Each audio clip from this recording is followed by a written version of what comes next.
Boundaries and relationships. Everyone has a wide variety of relationships in their lives. Everyone wants good relationships that work and that are satisfying. It isn't always easy to achieve this. It is important to know skills that foster good relationships. Boundaries. What is a boundary? Boundaries fix the limits in a relationship between two people. Relationship boundaries include physical and emotional guidelines and limits. These limits may be stated or unstated. Boundaries define appropriate behavior in any specific relationship. You can be friendly, develop a warm and trusting relationship, have fun, and be comfortable with each other without taking advantage of each other. Most businesses have guidelines for employer-employee relationships. An employee needs to know what is expected of him in order to work effectively. Therefore, it's important to think through what rules of conduct ought to exist between you and the personal assistant. More importantly, these defined boundaries have to be maintained in such close working relationships. Crossing the boundaries in an employer-employee relationship can change the nature of the relationship and make the definition of the relationship unclear to one or both people involved. This confusion can lead to a situation where the working relationship must be ended. You have to maintain an interesting line there between being a manager and being a friend, and you do become friends with the people that work for you. If you step over the line too far, it may not be possible to restore a working relationship. This is why it is important to define boundaries early in the relationship and maintain those boundaries. I had somebody who really used to just brighten my life whenever she came into it. And I realized before too long that my feelings for her weren't just for the professional environment. Unfortunately, she didn't think the same way about that I did. That made our working relationship really complicated, almost unbearable. Eventually, I had to let her go. Close friendships do develop in long-term employer-employee relationships. These can be mutually beneficial. When this occurs, it is important for both the employer and the personal assistant to keep the working part of the relationship separate. Set up clear boundaries. Decide in advance what your rules are about a personal assistant borrowing personal things or money, or about using your supplies, food, telephone, stereo, computer, television, and other things. Be understanding of the PA's personal concerns. Make reasonable changes in your schedule as long as your needs are being met and the PA does not begin to take advantage of you. You should always treat your PA with respect. Try to be aware of anything that they may feel sensitive about. You should never subject your PA to verbal, psychological, or physical abuse or demands. Sometimes a PA will need to work with you in an intimate way. This is part of his or her job, and you must never mistake this for physical attraction. You must never sexually harass him or her. Be prepared to stop a conversation or your behavior if your PA asks you to. What you see as humor or harmless banter may be offensive to him or her. How to avoid crossing the line. From the beginning, do not plot to make a PA your boyfriend or girlfriend. It can only end up in a disaster. Be upfront with PAs who want to cross the line when it comes to sex and drugs. Just say no. Do not encourage your PA to participate in illicit or sexual activities. Do not engage in sexual activities with your employees. The boundaries you first established with your employee will be hard to maintain if you cross the line into intimacy.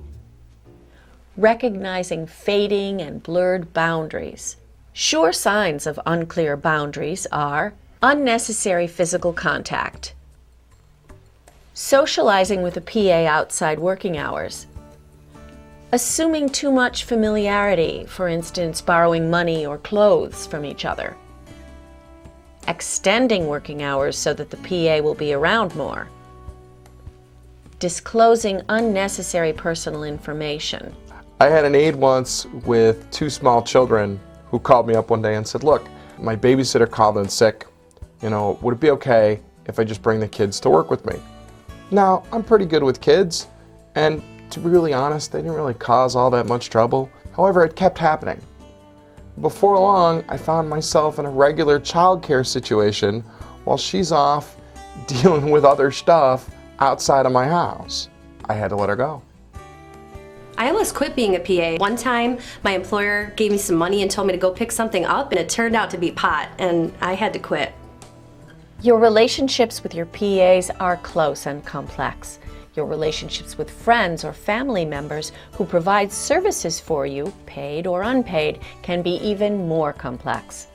It is important that both kinds of relationships function as smoothly and effectively as possible. Family and friends as PAs.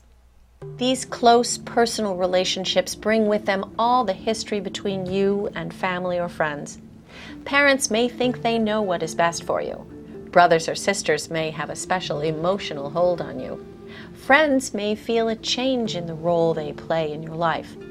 You will need to work hard to help them understand the need to separate out the work they do for you from the personal bond you share. It may be difficult, but it is worthwhile to develop a working agreement with a family member or friend as you would with any other worker.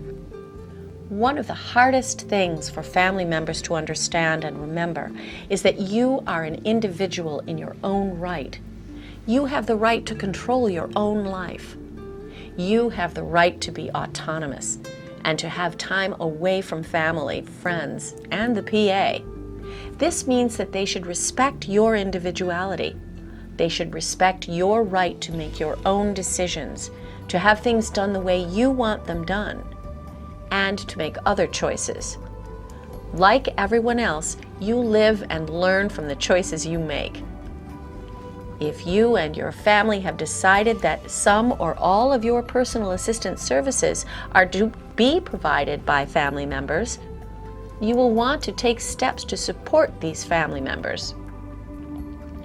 One way is to establish and maintain limits. A few important steps taken in the beginning can prevent problems in the future. Insist on being as independent as possible, doing as much for yourself as you can. It can be tempting for you to accept the loving care and attention that those who love you want to give you. However, this can make you lazy, cause you to lose skills and not develop new ones. Insist on hiring some outside PAs to help. Insist on boundaries and a work schedule. This will prevent your care from becoming an all-day, time-consuming task. Remember, when dealing with family, you need to balance the needs of all concerned. Your relationship with your personal assistant. You do not need to be best friends with your PA. However, you must be able to work together to ensure that you get the best care possible. The intimate nature of your personal care makes it important to keep conflict to a minimum. In addition, it may be difficult for one or both of you to deal with the physical intimacy without getting emotionally involved. You cannot require your PA to perform duties they find uncomfortable. Your PA is likely to quit, and you would open yourself to charges of harassment. It is difficult to share so many aspects of your life without trying to share all. That is one of the reasons we stress the need for you to establish and maintain a business-like relationship. If your PA makes unwelcome advances, you must assert yourself to keep the relationship on a business-like level.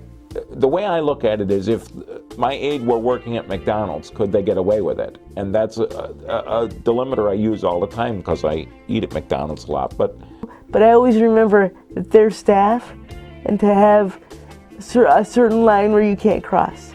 I tend to get too close to my personal care attendants, which is very, very difficult not to get too close to them because they're looking at me without any clothes on and they're seeing all my personal things. Do not allow yourself to be pressured into a degree of intimacy that you don't want. Protect yourself from abuse, as well as the charge or threat of sexual abuse, which is a crime. If you become involved in a romantic relationship with your PA, you need to find another PA. Even in the best of circumstances, eventually you should seek another PA for the benefit of both the support services and the romantic relationship. 2 good rules to follow are: if you meet with your PA as a friend outside of the working hours, do not ask the PA to do work-related tasks during the social time. Repeated violation of this could cause resentment, spoil the friendship, and ultimately the working relationship. You could lose both a friend and a worker. When boundaries have been crossed, how do you cope with a new situation when boundaries are crossed in the employer-personal assistant relationship? How you cope depends on which boundaries were crossed. It also depends on how crossing the boundaries affect your relationship with your PA. If you regret that you allowed a boundary to be crossed, you can try to restore the relationship. However, in some cases, it may not be possible. You may have to end the relationship to ensure that your needs are met. I loaned my personal assistant some money one week, and the following week, I loaned my personal assistant some more money. And it got to be a habit, and I wasn't getting repaid. And it got to be an issue, so I had to let that person go. We did have a personal carrier that would ask for us to lend him money, and we would do that, and it would take quite a bit to get it back. Kind of hounding him for the money, and where's the money sort of thing. And it makes everybody feel uncomfortable. Had an aide who I really liked, had the same music taste that I did. It started by me lending him CDs or pieces of computer equipment that I had lying around the house, but they'd never come back, or they'd never come back in the same condition. They'd come back, the CDs would be scratched or the equipment would be broken. It led for a lot of stress in the relationship. Ultimately, he went and found somebody else to work with, and I was kind of worried about them. To restore boundaries and the work relationship, be clear with yourself about why the situation is a problem for you, how you feel about it, what you're doing or not doing to contribute to the problem.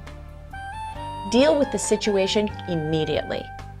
Admit to yourself and your worker that you are sorry and that your worker crossed a boundary and that you have concern that it is interfering or will interfere with the professional work relationship. If you crossed the boundary or allowed your worker to cross the boundary, apologize and tell the worker that you made a mistake in either case. Discuss openly with sensitivity and respect how you feel and why you are concerned. Allow an open discussion about the specific changes each of you can make to restore the relationship. If you can agree to the changes and the goal of restoring the relationship, set a date and time to review if it is working. Make it clear that you will not allow it to happen again. If this does not work and boundaries remain unclear, you will have to end the professional work relationship.